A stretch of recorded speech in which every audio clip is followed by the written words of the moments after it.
Kakaflikas, and I'm the Acting Director of Markham's Department of Economic Growth, Culture, and Entrepreneurship. Welcome to our webinar entitled Retail Prepares for the Next Normal. The City of Markham is proud to collaborate with Cushman Wakefield on this timely webinar as Ontario enters Phase 1 of economic recovery.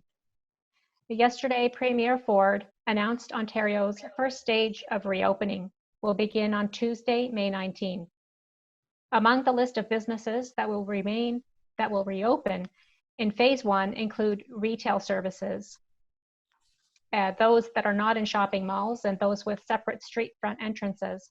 Of course, all the reopenings will need to comply with public health and safety rules, such as measures that can enable physical distancing. I'd like to thank the following elected officials for being here today: MP Majid Jowri, Deputy Mayor Don Hamilton, Councillor Alan Ho, who's also Chair of our Economic Development and Culture Committee, Councillor Khalid Usman, who's the Vice Chair of our Economic Development and Culture Committee, Councillor Reid McAlpine, Councillor Amanda Colucci, Councillor Isa Lee, and our Commissioner of Development Services, Arvind Prasad. From the City of Richmond Hill, I believe that we are also joined by Councillor Godwin Chan. Today's agenda will begin with opening remarks from Councillor Alan Ho, who is also Chair of the Culture and Economic Development Committee. I will then introduce our keynote speaker, Mr. John Crombie, who will then address some questions after his formal presentation. We'll close with some remarks from Councillor Usman, and that will conclude our session. Before we begin, I'd like to share some housekeeping items with you. Everyone will be placed on mute. We'll use the chat function to send any questions. You can send your questions anytime during the presentation, but we will address the questions at the end of Mr. Crombie's presentation. The meeting will be recorded and the presentation will be available for viewing. Please bear this with us in case there are any technical challenges as we move forward.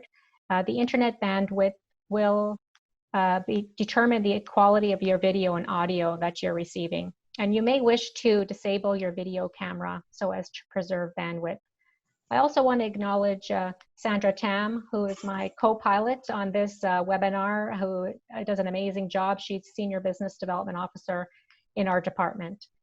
With that, I'll pass the floor to Councillor Ho. Oh, okay, yeah, thank you. Good afternoon, everyone. My name is Alan Ho, Markham City Council Ward 2. On behalf of the City of Markham and members of Council, I'm pleased to extend a warm welcome to you all. And thank you for tuning in today's webinar. And also thank you to Christina for kicking off the webinar. We are certainly in unprecedented and challenging times. In fact, I ran my own business before and I recognize how hard hit businesses are. But the good news is Ontario and other provinces across Canada are beginning to reopen businesses. By making decisions based on data and consultation with public health officials, the provincial government is taking the right approach by phasing in the reopening of Ontario economy. I understand the anxiety and frustration that many of us are feeling during these critical times, especially for the retail and hospitality businesses. Public health and safety is the #1 concern while balancing the needs of people and businesses. Adherence to public health guidelines will help us avoid resurgence of the virus and prolonged economic slowdown and job losses. The City of Markham is currently examining ways to support businesses and restaurants during reopening. We want to give restaurants and bar owners the flexibility to expand their patios into extra spaces like parking lots. Giving them more spaces will allow them to meet physical distancing and hygiene guidelines. In another move to allow for more physical distancing, Markham Council has voted to prohibit parking at any time on the west side of Main Street Unionville. This will provide additional space for pedestrians and is an important step to assist retailers, restaurants, and other businesses in the historic tourist district. The City of Markham is Canada's 16th largest city and one of the fastest growing municipalities. And our city is well known for 1, the strong tech cluster, 2, innovative businesses, 3, business-friendly focus, and 4, our diverse and entrepreneurial population.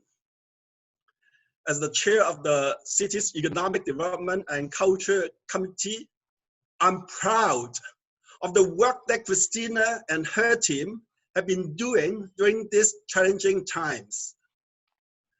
The Economic Growth, Culture and Entrepreneurship Department has been working hard to assist businesses with their recovery plan. They have been very proactive in reaching out to Markham's business community and hosting webinars to help businesses plan for their reopening. And I want to thank Cushman and Wakefield for collaborating with Markham on this timely webinar as we begin the transition from crisis response to careful recovery.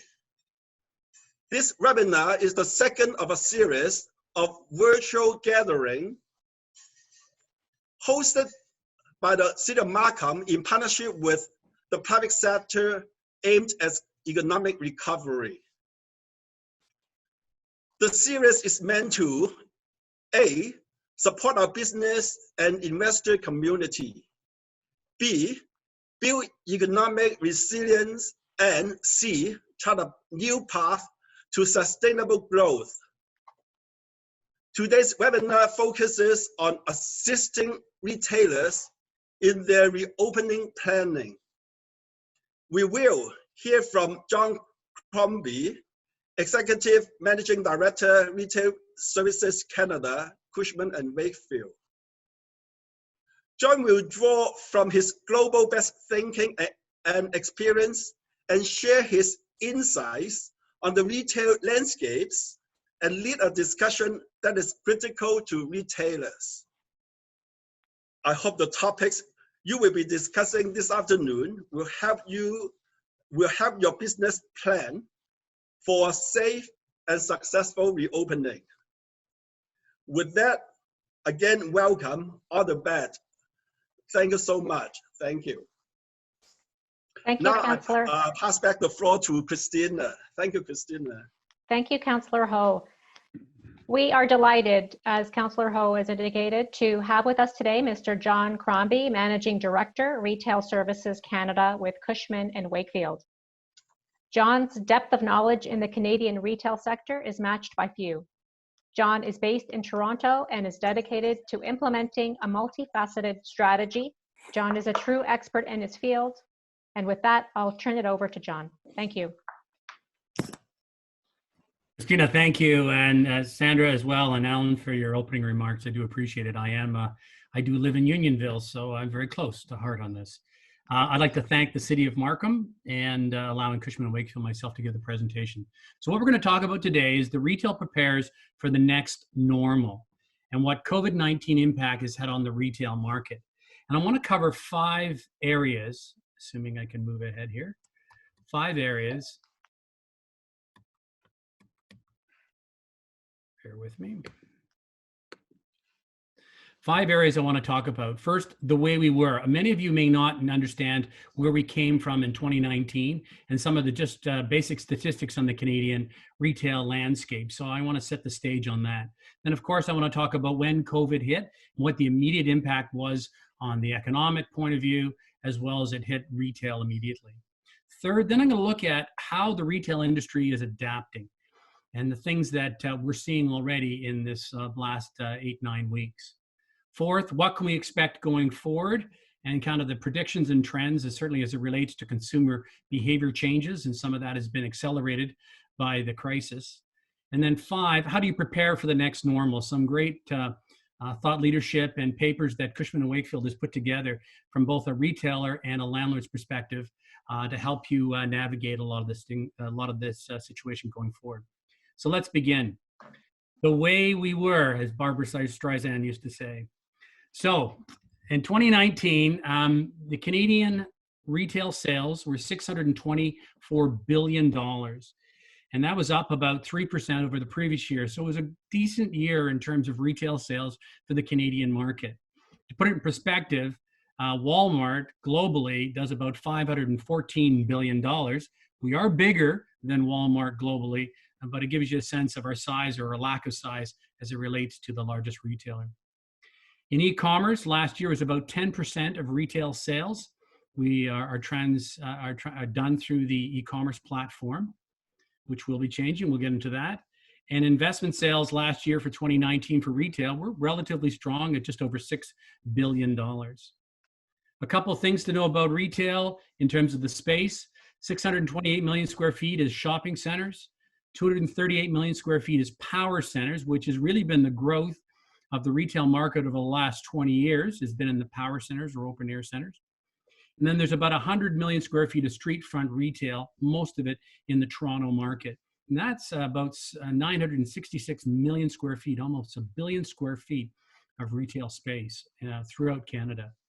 When you look at it, just how it's broken down on the shopping center side of it, 8% of it are what's deemed the super regionals, which are the Yorkdales and Square Ones of the world. When you look at retailers in Canada, and this is actually really important statistic, is when you look at the top 100 retailers in Canada, they control over 76% of the non-automotive sales. And that's that $624 billion I mentioned off the top.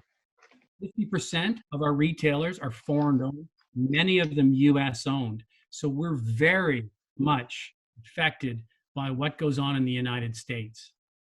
And the estimate about 50% of a luxury sales, which are not huge in Canada compared to the US, are driven by tourism. And tourism has been very strong over the last number of years, increasing about 15% per year, and that's driven a lot of that luxury sales. When you look across the country in terms of our square footage, half the malls, retail space either has a grocer or a general merchandiser, that'd be a Walmart, and counts for about 50% of that particular space.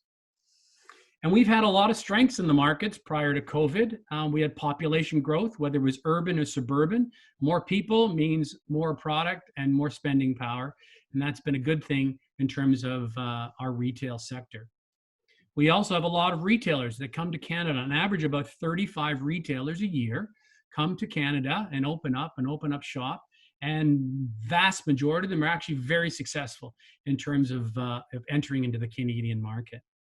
And our productivity has been really strong. You know, this stat here of $795 per square foot per annum is what the average retailer earns, excluding the anchors, at a shopping center per square foot per year. And that was up 0.08 year over year. And albeit Alberta was down, it was still the third most strongest province. And so we've had some tremendous sales and productivity within our centers for a long, long time. However, not all's perfect in the market, and we've certainly been seeing some problems. The first that always comes up is the consumer debt. We've seen that continues to remain high when you look at debt over our income, whether it's a mortgage debt or a non-mortgage debt, and both have been creeping up over the last little while. So obviously with more debt, you have less abilities for purchasing power. The other thing, our retail sales have continued to slow. Historically, since the 90s, we've continued to go down in almost every category in the sales. So that's certainly been a long-term trend. And vacancy, well, 5 years ago in January of this year, Target decided to pull out, leaving 14 million square feet of space. And Sears, of course, did the same, which was over a longer period of time. So from a landlord's perspective, we haven't been scared about office space. I should say we haven't been scared of additional vacancies in the market and been dealing with them accordingly. However, then COVID hit. So as of yesterday, the reported worldwide cases of COVID was about 4.3 million cases throughout the world. And that is translated to almost 300,000 deaths, which is obviously pretty devastating in terms of the type of hit and how global this pandemic has been. When you look at it from a Canadian perspective, the cases of COVID are still rising in Canada, but the good news is they're certainly rising at a lower rate than we've seen in the last little while. On a province by province basis, unfortunately, Quebec has seen the biggest COVID outbreak compared to other provinces, which are followed by Ontario, Nova Scotia, and Alberta on a cases per million population. And as many of you may know, Montreal has and continues to be, unfortunately, a bit of a hotspot. Unemployment, not unexpected, but it did take off in 2013, upwards to 13%. As you can see that we were dangling just sub 6 for the longest time. We didn't have much unemployment issues.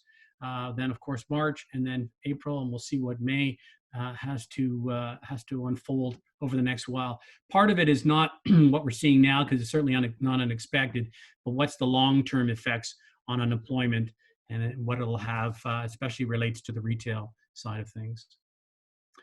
Canadian business, when you look at it from a revenue, it's been definitely impacted. This is from Better Dwellings and Statistics Canada. They compared the first Q of 2020 to last year, and they found that over 25% of businesses feel that their revenue may be impacted 50% or more.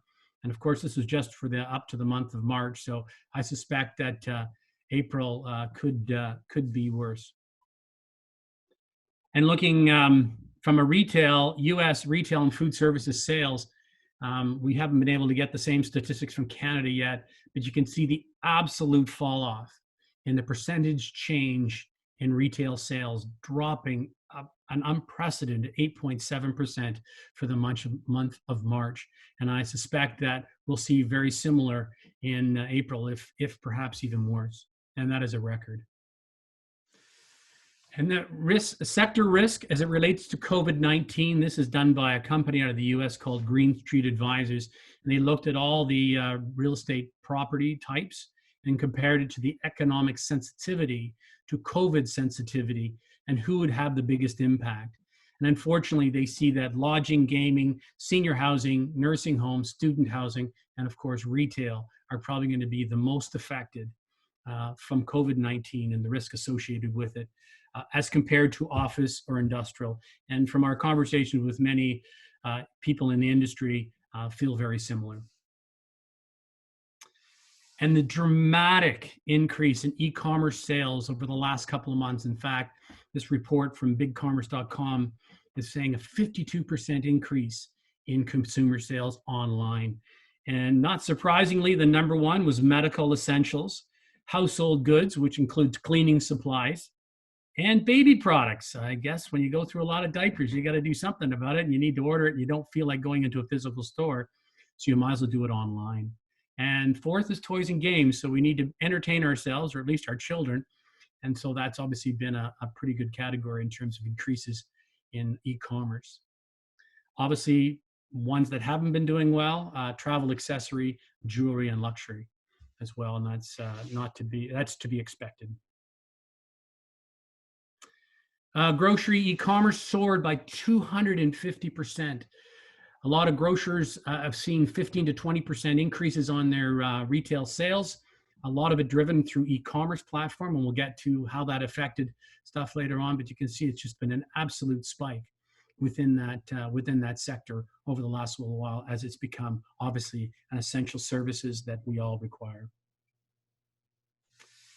And unfortunately, the biggest impact has been in the food and beverage, or the F&B sector. It's seen in Canada over 800,000 job loss over the last while. This study done by Restaurant Canada is suggesting that 7 out of 10 restaurants in the country are extremely worried that they won't have enough liquidity to pay vendors, rent, and other expenses in the next 3 months. Generally, those who run restaurants, especially independent restaurants, are sort of on a less than 30 days in terms of cash flow. And it's been really hard in this particular sector. In discussions with people that follow this industry very closely, we hear that we could see upwards to 30 to 40% permanent closures of some of this F&B, which would be very sad, especially as we go along our streetscapes and see a lot more increasing vacancies going forward in the next little while.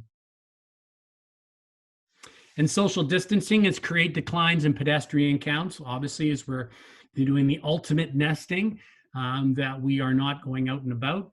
It's hard to get a gauge of that, but this was interesting from the Downtown Yonge BIA. They track weekly average pedestrian counts in and around the Yonge and Dundas area. And for those who don't know, but that is the highest pedestrian count in all of Canada. And for the month of April of 2020, they reported only 14,666 people, which is only 20% of a typical volume for that time of year. And that's probably on the higher end compared to some areas. Those who live in the core or other areas when you walk through the day or night, just seeing a human can be an interesting sighting. So what's on the mind of most retailers today during COVID-19? Well, the number one priority for retailers today has been wanting immediate rent relief. As soon as the doors were closed on the non-essential retailers, that became the thing that retailers were most concerned about. And then ideally opening up some sort of lease negotiations. And we'll get into what's been going on the rent relief side of things. The second is protecting staff if your stores are open. Obviously, plexiglasses have been the norm for a lot of stores, especially grocery stores, to protect their staff. If you're closing stores, it's all about furloughing in the United States and cutting staff and getting them on some sort of government program. And then, of course, keeping them close to hand once we open our stores again to make sure they'll come back. But that's been the number one thing. Pushing Q2 expenses into the next quarter, doing everything they can to make sure they can survive, certainly the next 60, 90 days, whatever it takes. There's concerns of draining the capital reserves, which are generally used for retail expansions. And they're applying it to, well, sustaining its operation. And where we see this as a problem is that we attend ICSC conventions where landlords and tenants get together and brokers put deals together. And they talk about how much expansion they're going to do in that next calendar year. And with capital reserves limited or drained, we see very little future expansion in 21 and 22. A lot of retailers were looking at immediate cancellation of all marketing initiatives to save money, looking at their seasonal product order to either limit it or cancel it if they could. There's been a huge refocus on supply chain diversification, and I'll show you some slides later on that. But it's important that how retailers are getting their products delivered through them is becoming bigger and bigger. If a retailer only had 3 suppliers or 3 countries supplying them their goods, they're now looking at 10 suppliers. So it's good news for the industrial sector for sure, but it's a totally different way of looking at the business. And all retailers will be enhancing their e-commerce platform, certainly right now, to get rid of excess inventory if they can. I'll show you some ideas what's been going on there. But also, how do they enhance that as the consumer is now feeling more comfortable about buying online? And finally, and certainly it's a long list, and this is not a complete list, but it's looking at how to handle seasonal store inventory, and I'll talk about some of the issues we face there. So, observations and comments on rent relief in Canada. First of all, there's a dramatic range of rent collection, and it really depends on the asset class, the retail format, and what market you're in. In our discussions, we have, with various landlords, we've heard from 10 to 75% of retail rents have been collected. It's hard to get a real clear statistic on it, but our best estimate on average, it seemed that for the month of April, about 30% of retailers paid their rent. That contrasts to office and industrial tenants, about 90% plus paid their rent. For the month of May, it's estimated that rent will be probably less than 25%. And I heard an interesting comment today from a landlord who's not as close to rent collection, but he didn't really realize that rent was paid over, or viewed over a 20-day period, not just one day. So it does take time to collect that rent as retailers, even in good times, take a little time to pay their rent for that particular month. And as those who read the Globe this week, the enclosed malls the Globe reported that only 15% of retailers paid that. So it's pretty devastating from a landlord's perspective of not getting the rents, but of course it's very devastating from a retailer not having the money to pay the rent. What are they looking for? Most immediately, we're looking for at least a 90 to 60-day rent holiday from their owners as sort of definitely a starting point. Landlords have taken some firm positions with retailers that they believe have strong balance sheets on rent, and in some cases just sending default letters. There's certainly been retailers that have been opportunistic about it. The local ones have been suffering the most, but landlords are taking some, as they should be, protecting their issue as it goes, as their obligations, I should say, as it reflects to rent collection. Most landlords are also prepared to work with small independent retailers. We call them SIRs, and rent relief, because they're seen as the most vulnerable. And in fact, from my perspective, they actually add a lot of the color and characteristic of traditional centers. It's great to have the nationals in place, but adding, sprinkling a lot of the small independent retailers really makes up, in my opinion, a great center. Just to give you an idea of the SIRs account for, in RioCan's portfolio, about 15% of their space is occupied by such, and only about 6% of a smart REIT portfolio. And of course, the government rent relief programs, they've been a step in the right direction. They definitely need some clarity. Landlords are not sure what they're signing and what does it mean over the long term. And also, what does it mean if I've already given rent relief? A lot of questions, a lot of sorting out. It certainly hasn't been as the clarity as we've hoped, but it's definitely a step in the right direction. And the idea is that probably some of it is needed also more for the larger retailers. In the United States, you're looking at US data. This is from a company called Alignable.com, and they estimated 84% of their US small retailers are paying less than 50% of their rent due for the month of May, and 40% are skipping rent altogether. What I found interesting about this chart, which we don't see the same data within the Canadian market, is there's definitely attempts that people to pay 10, 20, 30, 40% some rent to show good faith. And it is tough when you're not making any revenue, but showing some good faith is also, I think, is not shown sometimes through the statistics that we keep hearing about anecdotally, or what we're seeing here statistically. So how is the retail market adapting? So online connecting with customers, and we're seeing this, is that the importance of still maintaining some communication, some online presence with your customer is key. You don't want to lose them. You're not going to be closed forever. And so the idea is, how do you engage those customers in a meaningful way? And so Lululemon, for example, had free online yoga classes. And it was a great way when you're at your house, and the ultimate nesting, a way to stress and get rid of some of that stress and stretch out, and to again engage with that customer. And of course, well, you'll probably wear out your Lululemon outfits faster, so you'll have to replace them either online or in the store when it opens. And bookstores, they have been very creative in terms of, again, creating that online customer and online community, and bringing in authors and talking about books and talking about their thoughts on where the market is. And it's all this a way of how to engage your customer in a different way. And without the advent of brick and mortar, we're still seeing it being quite active throughout the marketplace. And converting stores into fulfillment centers. As I showed you earlier, we had a huge uptick in terms of the amount of online sales that were happening in a whole bunch of categories. And with stores, especially non-essential stores, closed, but with inventory sitting in there, some were great opportunities to be used as fulfillment centers or sometimes even micro fulfillment centers to get that product out quicker to their customer base.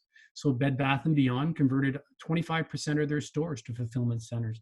And that's great from the customer point of view, but it also allowed them to recall some of their employees to help out in terms of that distribution.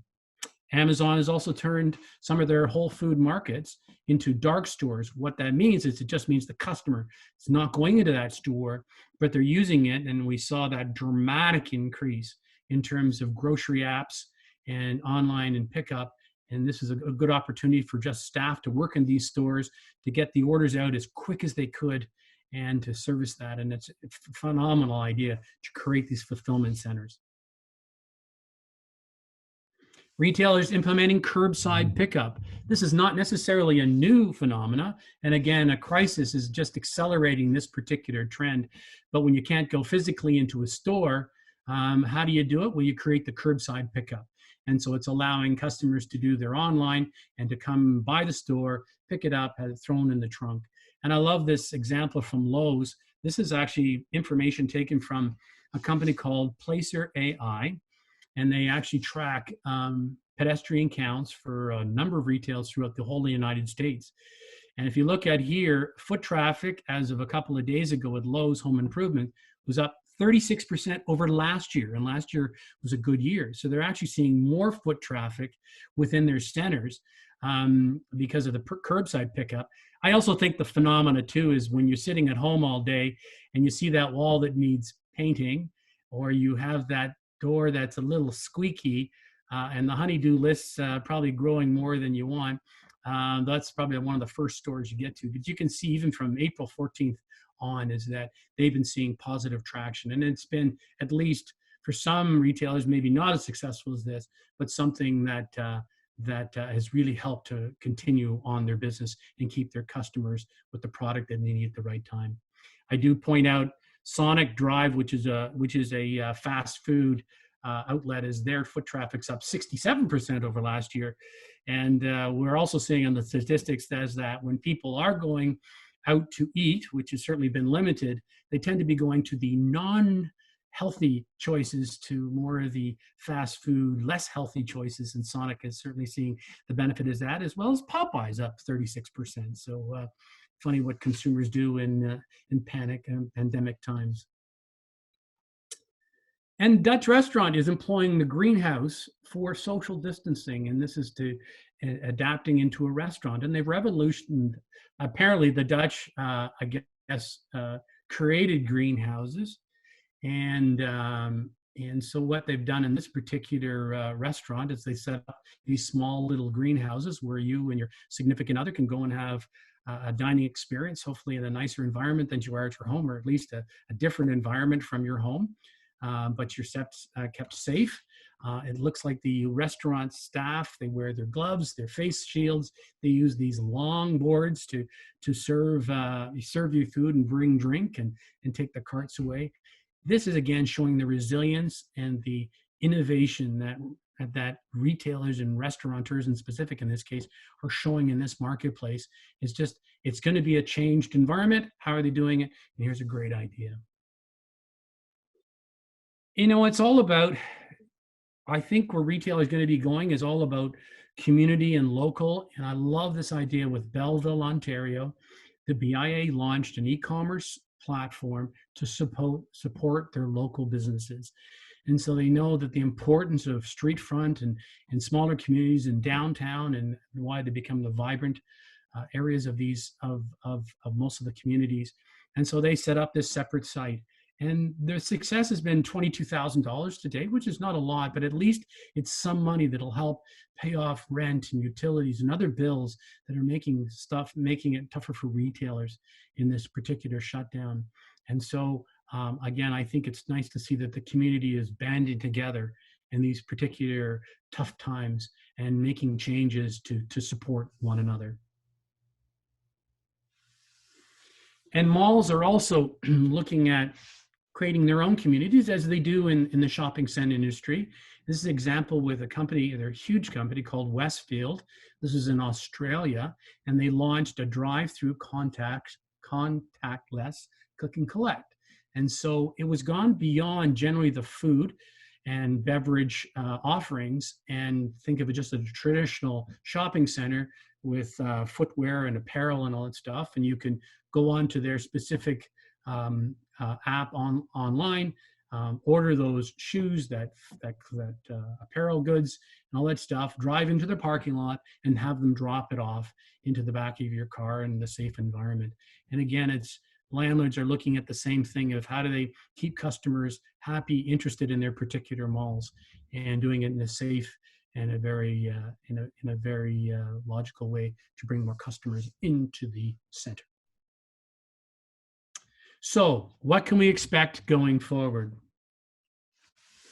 Well, the prediction is that it will be a slow recovery for discretionary non-food retail sales. And of all the stuff I've looked at, core research out of New York has come up with this particular graph. And they've seen from when we had the pandemic from March until June-ish, obviously this shut down and only essentials, we're seeing the sales. If you take the pre-COVID at a number of 100, the feeling is for the next probably 0 to 60 days, 0 to 90 days. And what we see certainly in the Asian market is that pedestrian count and sales will probably be at about a 50% margin, 50% pre-COVID number.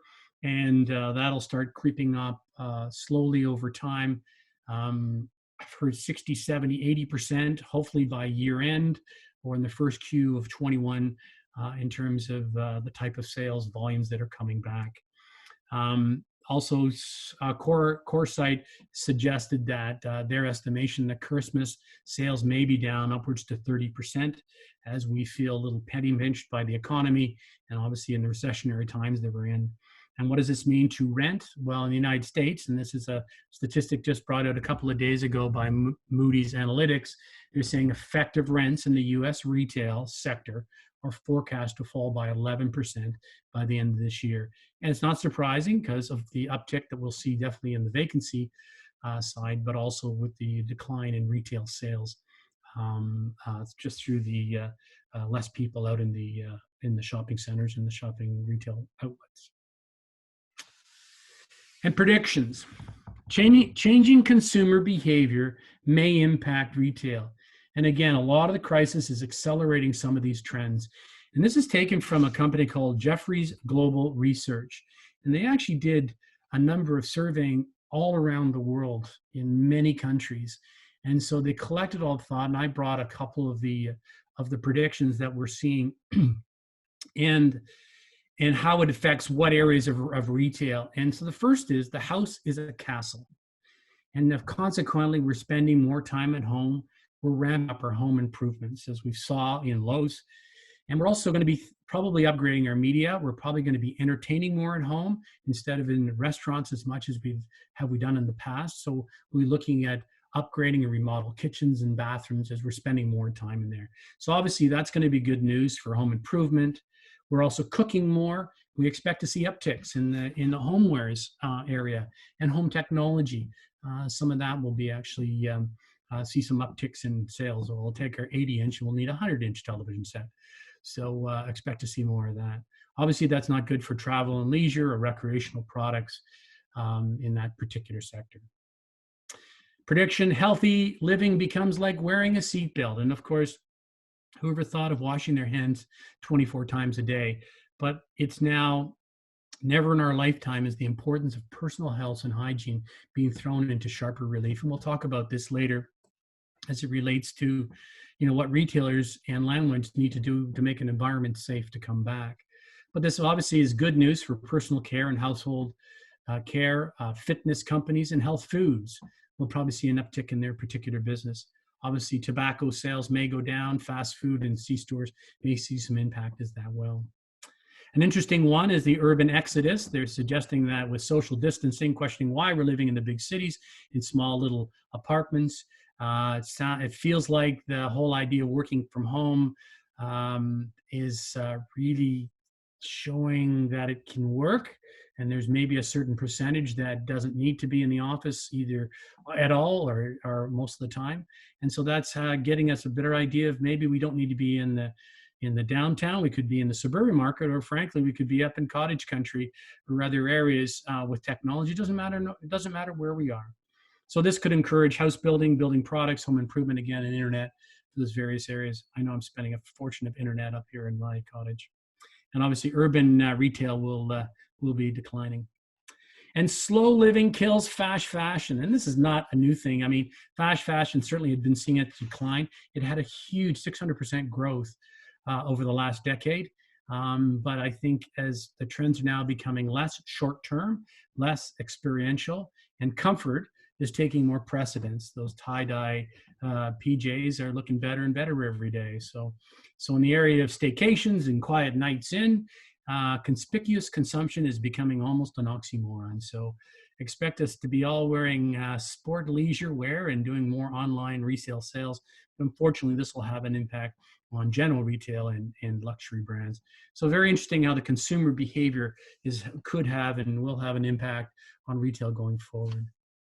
And of course, stores will look different and they will feel different, certainly for now, as we go into this next stage. And so employees will wear face masks. We'll be doing temperature checks. Each employees will be submitting health screenings. Store layouts will be configured to do one-way traffic flows, and customer capacities will be limited, and stores will be cleaned more often. Hours will be reduced, and we're hearing this in shopping malls. The hours to be reduced from 11 a.m. to 7 p.m. To make it to actually save costs in one respect, but to make it easier for the retailers in terms of staffing levels as well. Hand sanitizers will be literally everywhere, but when you see in-store events or stores requiring close contact like beauty or bra fitting, will be suspended or adapted in some ways. I know many of the cosmetic companies, Sally Beauty, have these online technologies where you don't even have to try on the makeups, and it's all done through computer screens now. And I like this comment from the New York Times. There will be some differences. Apparently Nordstrom's, all employees will wear gloves, but Saks will not. So I guess those luxury Saks employees apparently don't have a fear, I guess, of contracting any COVID-19. But I guess maybe they'll have other measures in place.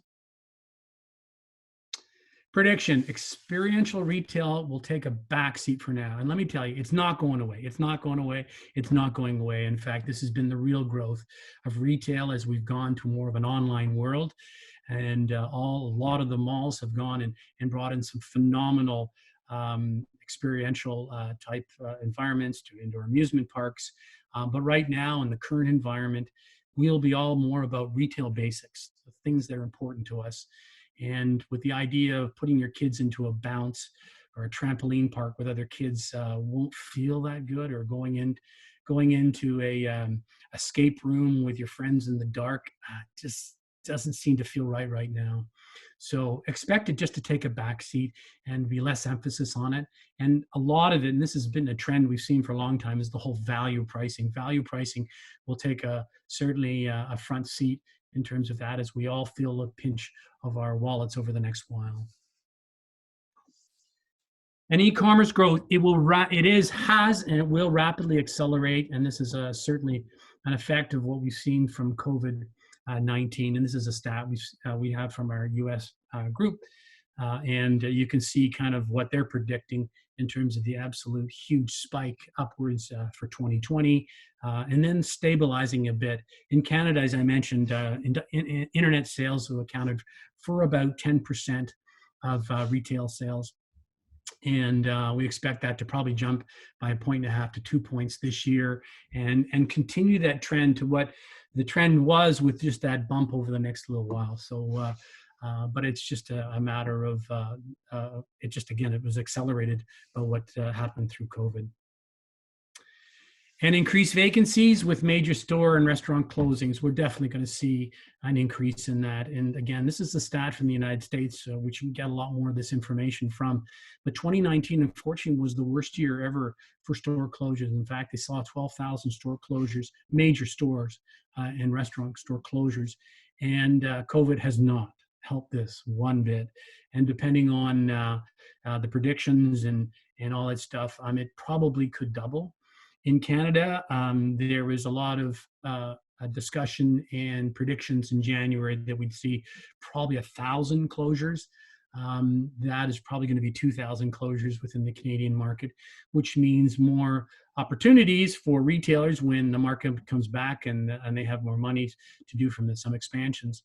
I'm also hearing very clearly from retailers, it's more about quality of sites, not quantity of sites. So when sites do come up and the good sites do come up, in fact, there'll probably be a lot of competition for those particular sites. And of course, if you've got those good sites, you might think twice about giving them up. Because good retail is always good retail, and it'll be well sought after, especially when retailers are doing less expanding going forward. And expect curbside, as I talked earlier, through buy online, pick up in store to grow. It's been happening. The whole click and collect, especially obviously in the grocery side of things, but expect to see other companies to do very similar type of stuff. As consumers, we're getting used to. We like it. It's pretty convenient to not get out of your car and do that. So I expect the curbside through this will continue to grow for the next while. So that won't be going away too quick.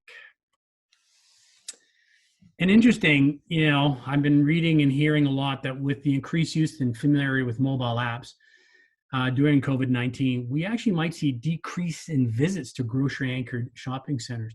And to set the stage, grocery-anchored shopping centers have always been the most popular from an investment point of view because the groceries obviously draw a lot of customers to their centers on a pretty regular basis. And the average is about 2.1 visits per week for the average consumer to go and pick up groceries. However, if we're now ordering on app and we're so used to it, and I heard stats that some people, their app or their online sales went from 2 to 12% of sales, which is crazy. So the grocer will still make their money, even though they're delivering now or have a curbside pickup, but it's the adjoining retailers could see some suffering because the same pedestrian count won't be there. And I suspect the same will be true for banks, which now we're getting so used to and familiar with mobile banking. So the traditional banking can now done more and more online. And so banks aren't going away by any means, but the banks will be more services towards those investments, and when you need input in terms of other areas of financial considerations, those will be the banks and the look of the bank and the feel of the bank going forward. And predictions, expect retailers to extend and revise online return policies. As we've been buying a ton online, and there's buy online, pick up in store. Well, a huge trend has been buy online and pick up in store, then return back in store. And actually, as a retailer, you love it because the fact that the retailers, when you do bring your product back into the store, usually there's an uptick in terms of a resale of other products. In fact, if they're brought back a $100 item, they usually buy $130 of collective stuff. So we've always liked the returns. That said, right now, if you've got returns, retailers are saying they figure there'll be a huge spike, is just hold off on that. So expect to see some changes in the return policies. And I also suspect to see some changes of how retailers are going to do with it. And I think there'll be a lot of technology that'll be implemented in terms of returns online. Or there's a company called Happy Returns in the United States, which is in shopping centers, and that's collective returns for many retailers, and let them deal with it.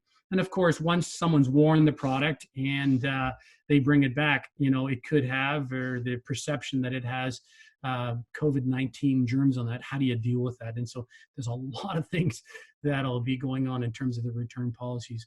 So there'll be a huge change in how retailers and of course how customers feel about that going forward. And continue to see U.S. department store closures. And I can tell you, this is nothing new. And those who watch the news and see the news clips and everything else, we keep hearing about department store closures and how tragic it's going to be. And yes, it is tragic. Unfortunately, it has been going on for a long time. Again, COVID is accelerating this by a little bit. Green Street announced that 50% of department stores will close by 2021. Seems a little aggressive, but in the chart you'll see on the one side is that in 2016, Green Street Advisor said that 800 department stores will be closing, and we've seen this going on for the longest time. And it's called the productivity gap. And effectively, what it means is that your real estate square footage is not declining as fast as your productivity is. Your productivity is going down. So you're losing money on a per store basis or per square foot basis. And your cost of goods are going up, your cost of labor is going up, so on and so forth, but your sales aren't. So it just means that there's a closure of department stores. So with the Neiman Marcuses of the world, and they're going to work themselves out, and I hope some of them will survive in some form, in some capacity. But this is nothing new. Expect to see it, and it's just part and parcel of what the market is undergoing as it relates to retail anyway. And expect to see excess inventory of apparel goods. Those who basically got out of summer when COVID hit, they may have had a trailing bit of summer and then got into spring, and now they're sitting with all the spring apparel goods and other stuff. What do you do with it? Well, you dump it on the market, and so this will create an inventory glut, which will cause a pricing issue. Now, companies like TJX, who generally buy a lot of this type of product, they'll be very obviously selective in what they buy, where they buy, and what stores they put it into. Great for consumers because pricing will be good, but it just adds a little bit, another spike into the coffin, so to speak, of an apparel retailer, because last thing you need is just more inventory on the marketplace at very discounted prices. So expect to see how retailers deal with this particular excess. And fitness. So home fitness is doing well, but we don't believe the demand will last. This comes from a discussion we had with Creditel out of the US. And interesting enough, Peloton sales rose 10 times in March, because obviously we're at home and we need to continue to work out, or some of us need the feeling to work out. So they're ramping up production to do so. But their feeling, Creditel's feeling, is that home fitness, exercise bikes grew by about 6% last year in the United States, but overall home fitness declined by 2%. And so whether this will be a long-term, I guess it depends how long our pandemic lasts for and how long it'll take to get back into the fitness industry. Certainly for fitness clubs, the uncertainty for surrounding of ramping up and how do you do consumer comfort, no different than any other retailer. Fitness operators with leverage balance sheets or leverage with lots of loans are certainly at the highest risk these days. And smaller boutiques are probably at higher risk from the fact that a lot of people that are members of boutique studios are also member of a traditional. So they may be a member of Good Life and also have a Soul Cycle membership. And if they're feeling penny pinched again because of recession and job insecurity, they'll probably drop, or the feeling is they'll drop the boutique and keep their regular membership. So it's interesting to see how that's going to pan out over the next while. And revenge spending. We're out of Asia, we're hearing a lot of this coined as revenge spending. And it's that pent up demand. You get out to the marketplace and boy, I got to have my Gucci. So, and my Hermes. So it's been great. It's been great to boost that luxury goods sales. The sense is it'll probably be more short-term than long-term. Remember back to that idea that we're back to retail basics. And we're also talking more about value plays. And that's great, though. Take advantage of it from a retail perspective. But Vogue Business projects that the potential loss in the luxury business is about $10 billion. Mainly from part because the luxury good relies heavily on the Asian market. Purchasing power with the pandemic, as many of us know, began affecting consumers since January. So it's going to be a tough go. And as I mentioned earlier, 50% of Canadian luxury goods are supported by tourism.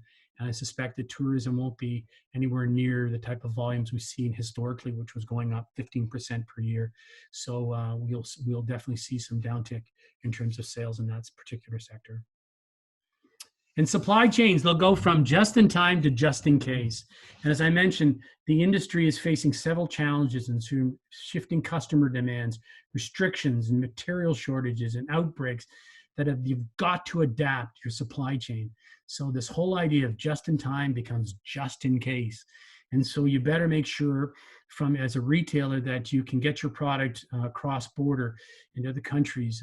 We're hearing a lot of this whole micro fulfillment. And I saw one company in the United States had a fulfillment of down to 6,500 square feet for fulfillment centers to catch that last mile. So stores can get smaller, which is great from a cost perspective. but just bring in inventory as you need it and as you go. And so expect to see more of this revisiting and refocus on the whole supply chain from a retailer perspective. And robotics, I think we do see them, not huge by any means, but you see robotics will help to minimize interaction. And I love this one, delivering the delicious food, it looks like, and across the two groups. But I've seen many of us probably in the news, you see these machines at night with the laser beams killing out the virus as it goes up and down the shelves each night. But that's all about robotics. And the whole idea of AI, and in fact, retail is one of the biggest supporters and spenders of AI, more than the banks. In fact, they were number one in last year in terms of artificial intelligence spending. A lot of it comes in what we see in robotics, and expect to see more of that. And that's just great because it saves money, and depending on the type of robotics or other AI you bring in, it brings in different customers as well too, and making more money at the bottom line. And Simon Property says mall reopening has actually been better than expected. Simon, who just opened about 77 of his properties over the last while, have had actually pretty good success, more than they thought. It's this pent up demand. We haven't seen any numbers yet, but they're suggesting that it is good. Like a lot of landlords and retailers, they need to do the right things to make sure the environment is safe for consumers to come in. They are finding their outlet malls are the most successful in terms of pedestrians coming in, then out, and then open air centers as being the next, compared with their enclosed malls. And that'll change. That'll change in time, but they're feeling more bullish than they thought. And so, and I hope, and we all hope, that the sales will bounce back and consumers will feel safe in shopping these areas. So finally, the last two lines, and I apologize, we're just over 2 o'clock, but a few more minutes if you can bear with me. But how can you prepare for the next normal? And as I mentioned, Cushman Wakefield have created a lot of thought leadership pieces from a retailer perspective as well as a landlord perspective on what you should be considering in terms of opening up. And the first, from a retailer side, this was called Restoring Retailer Confidence, Strategies Moving Forward, looking at brands that consider now. And so we broke it down into 4 general categories.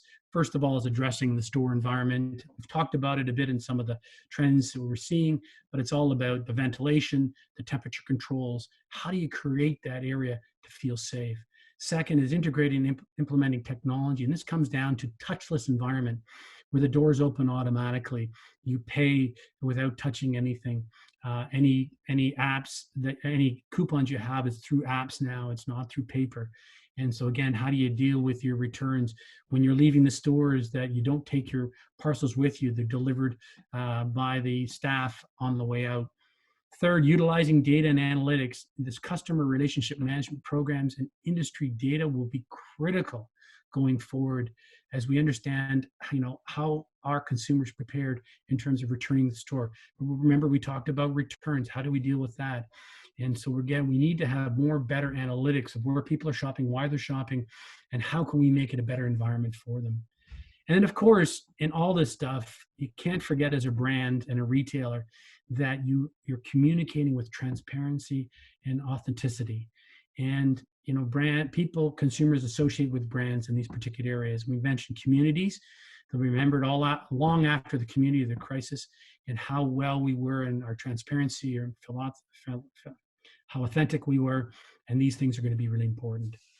And from a landlord's perspective, we just released last Friday.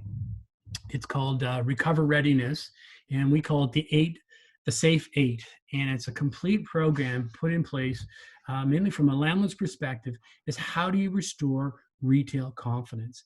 And I encourage you to go onto the Cushman Wakefield site, and this download, it's free of charge, and it goes through our 8 safe steps, which is obviously the first is controlling the environment. Second is creating that experience for your customers that they feel comfortable as well. Training your staff and understanding the things that they need to do and how comfortable they feel in coming back. How do you manage that inventory? And you can see the issues we're going to have again on returns with old inventory, with new inventory coming in, and how the layout will look at differently. Developing tech strategies, as I mentioned before, communicating that confidence time and time again. Customers got to feel safe and got to be communicated, and to be financially focused. It's been a tough time. People have lost money. You know, how do you make it back? You've got to be that financially focused at all times, and collaborate with customers, collaborate with competitors, collaborate with the landlord, with everybody to make sure that you're understanding what you're doing and how you're doing it. So Christina, that ends my presentation in terms of where we're going there. And I apologize, we're about 6 minutes over. I hope we haven't lost all the people. They have decided to make an early jump to the long weekend, but happy to answer any questions, or if you'd like to go right to the end. John, I think, I think everyone's enjoyed your presentation. Lots of fantastic information, and the kind of ending on the collaboration note, I think was very appropriate, and we agree. In Markham, we're thrilled to have you here today. I wanted to spend some time addressing some of the questions that have come in. And so for those who are able to stay on the line, I know John is available for a few more minutes. So I'll go right to some of the questions. Number one, is my landlord obligated to provide me with rent relief? Do I have legal remedy if they don't? Well, the first thing, I'm first to tell you, I'm not a lawyer. And in fact,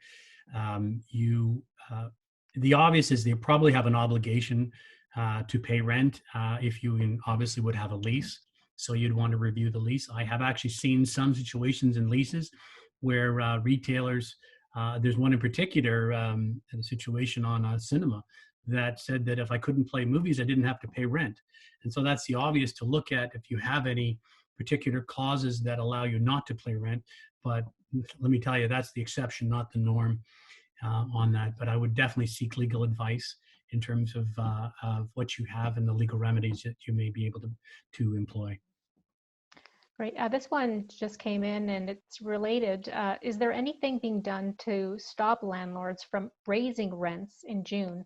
One of the businesses that's on the line is facing a rent increase, and they haven't been open since March. Wondering what's available to them. Well, I'm assuming it's probably in the contract, so it's after a 5-year period, it's bumping up over the next 6 to 10. Again, it's as a lease is an obligation. It's a contract that you have between the two parties, and unfortunately, when you have a step up, and even though you haven't been open, then yes, you're required to pay that.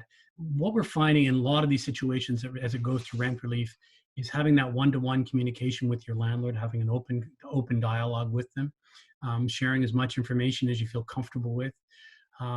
A lot of people have sent, we've heard that, which is not the way to do it, but sending just an email, a bulk email to all your landlords telling like a Dear John letter, thanks, I'm not paying rent. That is not receptive to most landlords that certainly I've talked to. And so there's opportunities to have that one-to-one communication and tell them that the struggles that you're going through and why your business can't be able to pay that rent. But unfortunately, if you have upticks in there and that's contractual, that's just part and parcel of lease, unfortunately, part of your lease, unfortunately. Thank you, John. Another question regarding the contracts, renewal contracts. How do you think landlords will deal with new deals and renewals for tenants that insist on inserting pandemic language into force majeure clauses? Oh, it'll be on everybody's radar screen. There's no question that the wording to be inserted there will be front and foremost on this. And again, it all comes down to again, your relationship with the landlord. We now never thought that this could happen in a pandemic. It's obviously has happened. Could it happen in the past? Of course it could happen. What's the risk associated with it? We are sensing, especially in the retail side of it, it's shifting from a landlord's market to more of a tenant market, especially if you're a good covenant tenant and you're paying your rents. So you probably have a little more stronghold, and to actually insert that clause and get some language associated with it, it will be a discussion point. We're already seeing it as a discussion point going forward. And I suggest that that it'll be a new added clause to the lease somehow, some way. Thank you. Another question, would be interested in your opinion on short versus long-term impact on leasing strategies from a landlord perspective, given anticipated impact of COVID on the viability of retail and professional service businesses? Well, I don't think the long-term leasing strategy really changes too much, but the short-term strategy, I mean, right now, as I gave you that top list of what retailers are thinking these days, if you're a landlord, you're not necessarily doing new deals. If a renewal's coming up, we're hearing people are just limping on a month to month right now until there's more clarity of what's going on. The leasing volume has dropped off dramatically. I know it's tough as a landlord when your retailer isn't paying rent, and there have been some discussions that maybe, immediate termination of that rent. But depending on where the environment is, certainly for the next 6 to 9 months, it may make sense to help that retailer along for the next while, rather than trying to find another retailer, because there's a lot of things to work out in the next 6 to 9 months that it may be difficult to find a replacement tenant. And at the end of the day, could be more costly depending on the type of fit out that would be required there. Again, it's opening that discussion points with your tenants, and as a landlord's perspective, and trying that. But I can tell you from a brokerage side, there's very few of us that are, none of us that are cold calling right now, because no retailer wants to talk about necessarily new expansions. Some deals that were already in play, and most of the time they are moving along and limping along, which is a good thing. And landlords, I've found that some landlords that were pretty quiet before are kind of awakening up and saying, maybe I should try and lock down this person right now, especially if it's a good covenant. This question focuses on rental expectations, and how will rental expectations be modified by the new reality we're in? Would percentage rent be more the new norm? First of all, there's varying types of retail. So whether you're in a shopping center or a strip center, urban retail, independent landlord, national landlord. If you're an independent retailer or a national retailer, you're going to have different abilities to carve out. I mentioned on my start of my presentation, we've had an uptick in vacancy in the industry with Target and with Sears and other large landlords, and we've had to carve up a lot of that space into smaller areas. We've also had a few bankruptcies, Forever 21, giving us about 800,000 square feet back in the market. And we're finding some of these replacement tenants are just slipping in on a percentage rent scenario. So we're definitely seeing a little more of that going forward than we have traditionally. And when I say percentage rent, there's usually a minimum of rent payable, and then over a certain level of sales that they'll pay from there. I suspect, let me back up. Right now, we're hearing in some of the rent relief discussions is that maybe there should be a movement, at least for the short run, in terms of percentage rent. And I can see a bit more movement there. So you can see from the next 6 months to a year, as maybe as retailers, you saw this chart of how long it's going to take with maybe 50% business and up to 70-80% business. It's a good opportunity that for the retailer at least to be paying some rent based on the sales that they are generating, and the landlord at least getting some of that benefit. So I see more of that happening more in the short term. In the longer term, I still think you'll see the majority of it being posted rates, albeit probably a bit lower than we're sensing now, not in the best real estate, but in secondary and tertiary markets as certainly the norm. And John, because you live in Unionville and you know the area well, there's a successful BIA and it's quite a destination in Markham. You mentioned Belleville BIA as a great example of using e-commerce to assist their companies. Are there any other best practices you're seeing, or examples that we should be following, or any other sort of initiatives we could be implementing in our main streets to help the areas and the businesses themselves?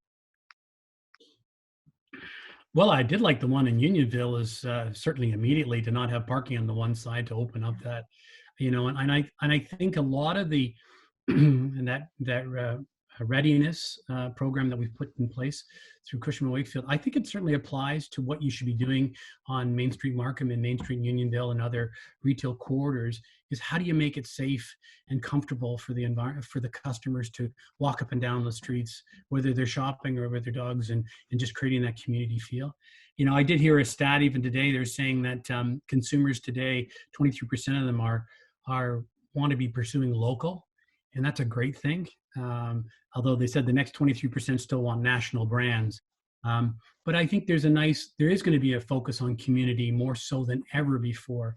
And I think, you know, with Markham and other municipalities, you know, really capitalizing on that and really establishing some great stuff. I know a lot of the Lulu boutique in Main Street, Unionville, has done a tremendous job in terms of Instagram advertising that she has done on the web, and doing deliveries on her own. Her son is actually driving them around and delivering them in. And, you know, she's got a shut down store.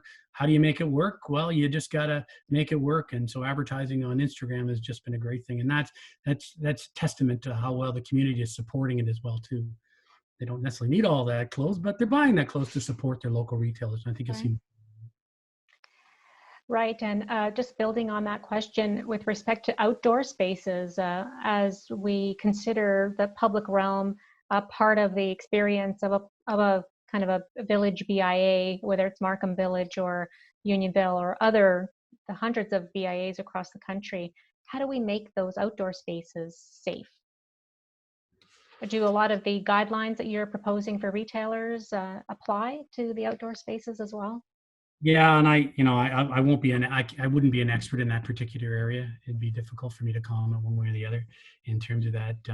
But it's some of the lessons learned that we see and we're promoting in terms of from a landlord's perspective is going to be no different than the parks and recreations in various areas, right? You know, people, but hey, we're human and we're social and we'll be interacting one way or the other. And I suspect that we'll be back to a new normal before too long. So. Right. I will just end with our last question that I see here. You mentioned how some retailers have converted to fulfillment centers, and wondering if you've heard how other retailers are repurposing some of their space. Well, a lot of retailers have looked at I talked about pick up and deliver, you know, buy online, pick up in store, and drop off in stores. So we're seeing more and more of that. We talk about the micro fulfillments as going as low as 6,500 square feet. We're seeing more of that how do you bring the product, if it's in the store, how do you bring it in a quicker way to those? We are seeing in the States, but not as much Canada, but we've actually seen. Now, there's a lot more retail space in the United States, but some of those are being converted into distributions areas. So they're taking 20,000 square foot, retail boxes and converting them into fulfillment centers. And a lot of times they're within, a 15-minute drive of quite a large population. So you drop off from the main DC, you put them into those facilities and going on there. You might see, depending on what kind of fallout we have in this market, in the secondary, tertiary market, you might see some of that space being converted into more of industrial uses. Walmart in the United States was actually using a lot of their stores, again, for fulfillment prior to COVID, fulfillment to how do they address the last mile. And really, Amazon, when they bought Whole Foods, that created a great distribution network for them. And they've also created a huge distribution from an industrial side to be, I think, within 1 hour drive for 80% of the US population, some stat like that, which is pretty amazing. Again, how to deliver packages in a quick and efficient manner. And that as e-commerce increases, I think you'll see more of that going forward. Great. And I'm just going to indulge you with one more question that's specific to the auto business. What do you see happening with the auto industry, auto sales? Well, my son's in auto sales these days, and he's actually selling some cars surprisingly, without people not even. It's new car sales have certainly been more buoyant than the used car sales. And buoyant, I mean that they're certainly a fraction of what they were, but I guess it's easy. You don't have to test drive a new car because you figured if you know the car and you understand the feeling of a car, you just go and buy it. But a used car has certainly been a little more detrimented in terms of its sales from there. In some respects, with GM and Ford closed down a lot of the facilities over the last while, and so you're actually going to see less inventory. That might be offset by the decrease in terms of sales. So there might be actually a bit of a demand, pent up demand in terms of car sales. It'll be interesting to see going forward. Hey, and gas is cheap, so Sure is. and you can zip around you can zip around the city these days, which is a nice thing to do, which is an exception.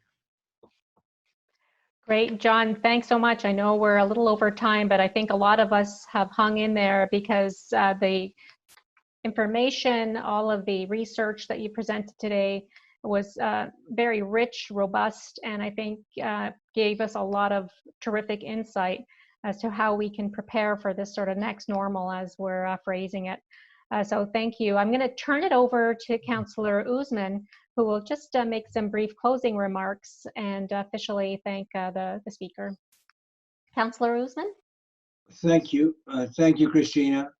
It's amazing. It's a great hour that we spent. Unfortunately, I'm looking at the numbers now. We have lost more than half the audience because I think we extended it just a little too long. But John, I thank you for this comprehensive presentation and insightful practical advice. I think you have that experience and you have shared with us. I think we are all better equipped and to prepare for the reopening now after listening to all your insights. We'll be sending a follow-up note to all the participants with a link to John's presentation materials and today's recording.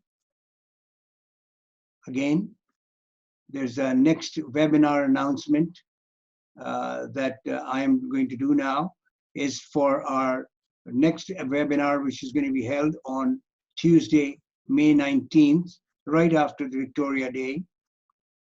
And we'll be partnering with Minkin Employment Lawyers with their special guest, Dr. Joseph Garber, to lead the discussion on employment law and mental health in new workplace. Please join us for this critical discussion on planning for reopening.